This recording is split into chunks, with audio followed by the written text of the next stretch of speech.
What's going on, everybody? It's Childish back at the game, coming at you with another Summoner's War video. And in today's video, we're going to be taking a look at the new banner that just recently dropped here, the Beetle Knight Sir Acteon. This is a unit that came out a couple of months ago, and for whatever reason, they decided to bring it back to the game here. So again, fam, if you guys are curious about, how good is this unit, is it something that we should pull, then stick around because we're going to be talking about that and much, much more. Thank you once again for clicking on this video.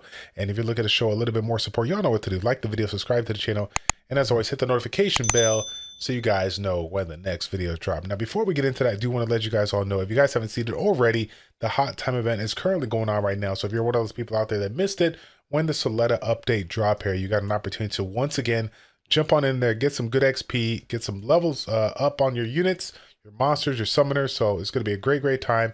Get it done this weekend if you haven't done so already. In addition to that, we got a couple of new events going on here, featuring, of course, the 1-year festival draw, the medal and the scrolls and whatnot here. So hopefully you guys have been working on this for the last few days here, but they did recently introduce a new event that's going to be going on for, again, over 2 months here. So super cool that they're doing that, and the rewards are not too bad. I think this is going to be one where I don't know if they'll allow us to do it. If we can, I think this is one where we're going to have to, basically collect all of them, and then it will go to a new one. I was hoping that they allowed us to, like, once we get a specific, thing that we want, or all the main things that we want here, we could just, kind of move on and reset the thing. So, but that being said, I haven't done it. You guys can comment in the comment section down below if you've done so already. But yeah, I wanted just to let you guys know of the current event going on, so you guys know what's up. So again, as far as my summons go, guys, we've been saving up a couple of scrolls. We got about, well over 350 scrolls here, to include some Transcendence, Light and Dark. I don't know when we're going to be summoning, but hopefully we will do so in the near future here. But anyways, fam, let's go ahead and get into this monster review. Sir Acteon, again, this is one that's kind of near and dear to my heart, because when the Beetle Knights came out, I was so about the Water Beetle Knight. But as you guys know, the man, the myth, the legend himself, Barcode, was fanatic when it comes to Sir Acteon. So we're going to be taking a look at his kit and seeing, how good is this unit, and is this something that, we can utilize in our setup here. So first skill, basic attack, nothing really crazy about that here. But this particular skill right here, Lance Charge, 3 mana cost ability is going to do damage based on its attack and defense, most notably the defense, and has a very high chance to bring your units airborne here. So this is interesting because it has a unique mechanic to it that's going to provide that electric shock for 12 seconds if the target has it here. So you guys are probably wondering, well, that's crazy, because this particular skill, or this skill beforehand, doesn't have an electric shock. Well, again, if we want to skip on over to the passive, this is why, this ability, this particular unit is so good. Provoke immunity is in, and we also have some innate damage that gets brought onto the units for hitting them, as well as replacing a defense up with a defense down if you're going up against somebody that's utilizing those. So again, this is going to be obviously a unit you're going to be taking advantage of, not so much just for the actual tankiness per se, but you're obviously looking to bring this in to a comp that is going to utilize defense up. If you're not bringing this into a unit that's utilizing defense up, like a Tear per se or something like that, then you're losing in at a lot of value because of the fact that you have the mechanic here replacing the defense up with the defense down. But more importantly, though, that level 1 electric shock, once he gets hit, it's going to put that electric shock on for 10 seconds. And then if you utilize this skill, again, a super low mana cost, you're going to get yourself a 12-second silence, which is maxed out in. If you kind of compare these to some of the other units that are currently in the game right now, they have anywhere from 6 to 8 to 10 seconds. So 12-second silence is pretty darn strong here. Again, if they have immunity, of course, they can bypass that. But if you're going up against a unit that doesn't have any immunity here, which of course I would imagine you're doing that, or at least you're banning their immunity so you can take advantage of the provoke that we can obtain here in addition to silence here, this is going to be an actually really strong unit.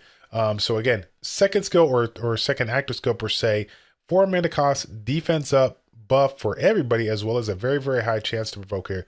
Now, this is one of the units out there that provides the 4 mana cost is a little bit higher than a unit that I would say like the Fire Panda per se. I do like a 3 mana cost provoke if you're trying to utilize provoke of this one, but this one does have the defense up, which is obviously pretty nice here. The only downside to this unit is the ultimate per se. For whatever reason, Comp to us just built this unit in and put all the work in on the first 3 to 4 skills, and they completely forgot of the fact of that this particular ability just doesn't live up to its hype here. Now, again, the healing aspect is nice here, but when we take a look at their rate at which you can provoke and the defense up here, this defense up doesn't compare to the defense up right here. And in addition to that, the 14%, 45% rate to provoke also doesn't compare to its ability to provoke right here. So again, I'm really curious to see what their reason was for this, because when you think about this particular ultimate on a tank versus other ultimates out there on tanks, without question, this doesn't really compare to it. But again, you gotta look at everything that this unit brings, and when it comes to the three main skills that it really brings to the table, this still is a very viable unit.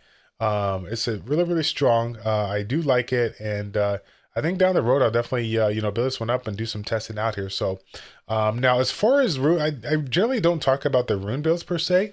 So obviously I'm gonna chime in on this one. I think this is, like, me personally, defense scaling units. It's kind of a how do I say this?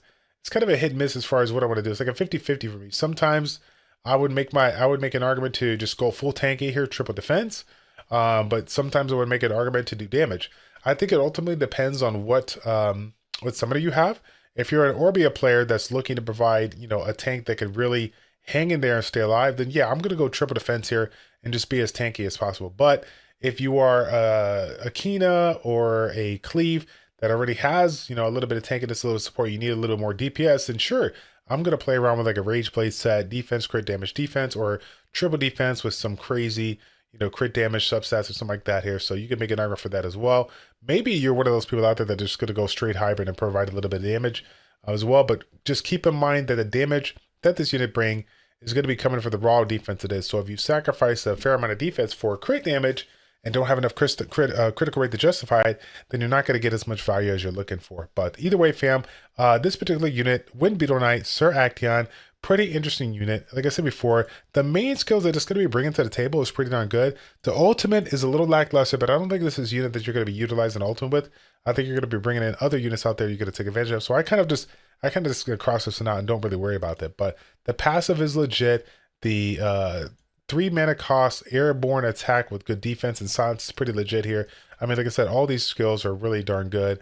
And yeah, I can see why people have been playing around with it in PvP. So if you're one of those people out there that are looking to, bring in a new tank out there that can kind of, like I said, counter some of those heavy defense buffing teams that you are currently seeing in the mix right now in the meta, then this might be the unit for you. Okay. So yeah, guys, that's going to be it for the video. Once again, thank you guys so much for your support. And as always, fam, like the video, subscribe to the channel, and we will see you guys all in the next one. Take care.